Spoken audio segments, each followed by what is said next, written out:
On July 29th, 2024, just before 7 a.m., Nicholas Myklebust called 911. He told dispatchers that he had found his wife, Seorin Kim, bleeding on the ground, and their infant daughter, unresponsive. When first responders arrived at the couple's townhome in Denver, Colorado, they saw Nicholas trying to perform CPR on his wife. Seorin was on the floor near a bassinet with massive head and facial injuries. Their 2-month-old daughter, Lesley Kim, was found dead on the bed nearby, with no visible signs of trauma. Welcome to Love and Murder, Heartbreak to Homicide. We are Kai's co-hosts bringing you your Wednesday and Friday cases. I'm AI Jessica, joined by Jensen and Jane. Please take a seat, listen to this case, and subscribe if you like our retelling. You can also subscribe on our Patreon for free so you won't miss any cases. Patreon.com/loveandmurder. If you want to support the victims' cases being told, get bonus episodes, and more, then choose a bonus tier and join the Layem fam. Patreon.com/loveandmurder. Now let's get back to this case. Also a quick note, this case is still ongoing, so everything we're saying here is still alleged. Paramedics immediately took Seorin to the hospital where she was pronounced dead. Investigators noticed that Nicholas had fresh scratches on his neck and chest. His knuckles were swollen and bruised. According to the arrest affidavit, his hands appeared to be used to strike something. Police took photos of him right then and there. Multiple witnesses from that night described Nicholas as distraught, emotional, hysterical, and showing signs of shock.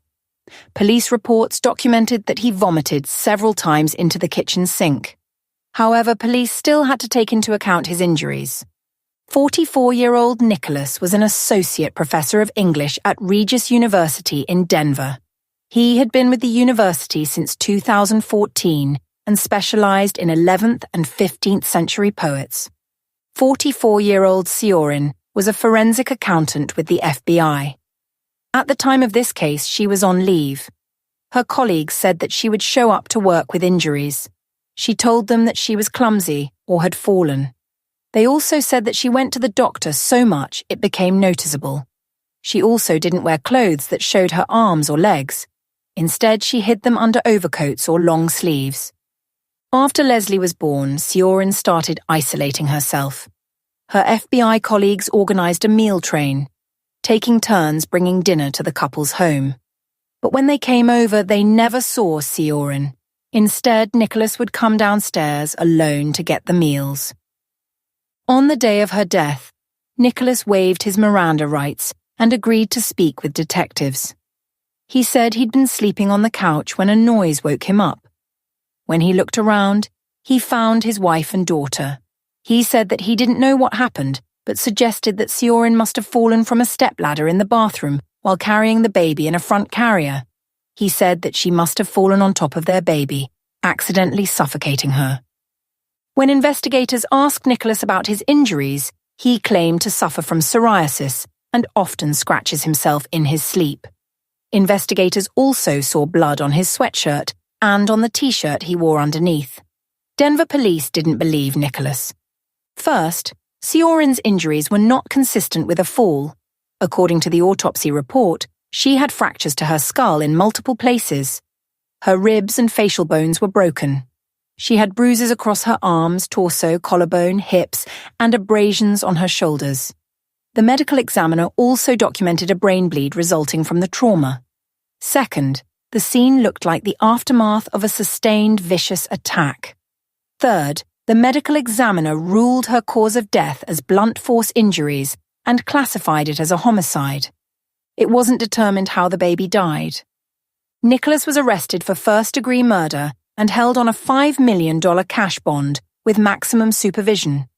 If he were to post bond, the judge ordered him to surrender his passport. Investigators also discovered signs that Nicholas had meticulously cleaned the scene before calling 911. Bloody gloves were found in the dryer, and another was found in the trash. Traces of blood were also found inside both the dryer and the washing machine. On the couple's bed, police pulled back spotless white sheets to reveal a blood-soaked mattress underneath. To fully verify any indication of a cleanup, investigators used luminol throughout the house. It showed substantial blood loss evidence. As Deputy District Attorney Anthony Santos said, Mr. Myklebust cleaned up while Ms. Kim bled out. a week after his arrest, Nicholas was formally charged with 1 count of first-degree murder and 1 count of tampering with physical evidence. In December 2024, Seorin's parents, Young-hee Kim and Woo-hwan Kim, filed a civil suit against Nicholas for wrongful death. The civil action seeks to prevent Nicholas from profiting from Seorin's death. Court documents described Seorin as a disciplined, meticulous woman who grew up loving Disney musicals, Red Apple Jelly Beans, and music. This suit also alleged that Nicholas tried to clean the scene with luminol. Unlike criminal proceedings, this civil action operates under different legal standards and serves primarily to seek financial damages.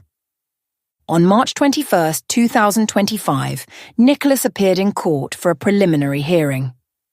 During this hearing, the 911 call was played. I just heard a bang and came into the room. Oh my God, wake up, babe! They also heard Nicholas counting aloud in rhythm with CPR attempts. Prosecutor Santos described the extreme violence of the attack on Seorin and the alleged cover-up. Almost every inch of her body was affected. This was a sustained, vicious attack that was not impulsive. Miss Kim was severely beaten over a period of time. Medical examiners noted 2 distinct bruises on her shoulders, suggesting someone held her down as she fought to escape. Prosecutors pointed out that 5 more gloves were found in the dryer. Traces of blood were found in the dryer and washing machine. Prosecutor Santos alleged that Nicholas washed the sheets after the attack and threw away a white linen glove. Then, they dropped a shock on the court. This wasn't the first tragedy in the family. The couple's first child also died under unusual circumstances. On October 4, 2021, at just 9 days old, their child, a son named Bear, died from cranial injuries. The Denver office of the medical examiner performed an autopsy, but officially classified Bear's cause and manner of death as undetermined. Even so, the presence of cranial fractures in an infant so young raised red flags. Although Denver police investigated Bear's death, no charges were filed. Nicholas's public defender, Rebecca Butler Dines, said that Nicholas couldn't have had time to murder his wife and clean up the crime scene because the bodies were still warm when paramedics arrived. The other defender, Sarah Wafai, said, Ms. Kim was not laying there for hours while Mr. Myklebust deliberately cleaned up a crime scene. It doesn't make sense. Also, luminol can produce false positives when reacting with certain cleaning products. And finally, investigators and first responders did not report smelling bleach or finding cleaning supplies or empty bottles at the home. After reviewing the evidence, District Court Judge Martin Egelhoff determined that prosecutors had established sufficient probable cause to move forward with both the first-degree murder and evidence tampering charges. Clearly, from the extent and the nature of the injuries throughout the body, the substantial trauma to her face and her head, there is certainly probable cause that there was an intention to inflict death.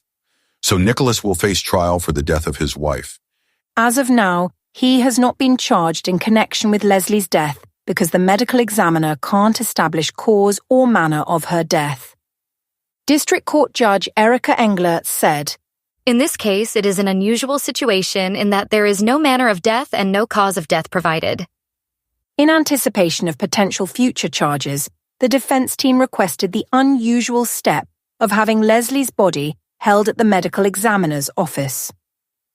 Defender Rebecca argued this was essential because of the complexity of child abuse cases, and specifically infant death cases where findings often lead to a dispute between experts. Prosecutor Santos opposed this request, saying, It's an unprecedented situation, and it's inappropriate to hold the body indefinitely. The medical examiner's office continues investigating both children's deaths. In the meantime, Regis University has said that Nicholas is no longer affiliated with the school. His faculty page has been removed. The university released a statement calling the news profoundly distressing and offering counseling to staff and students.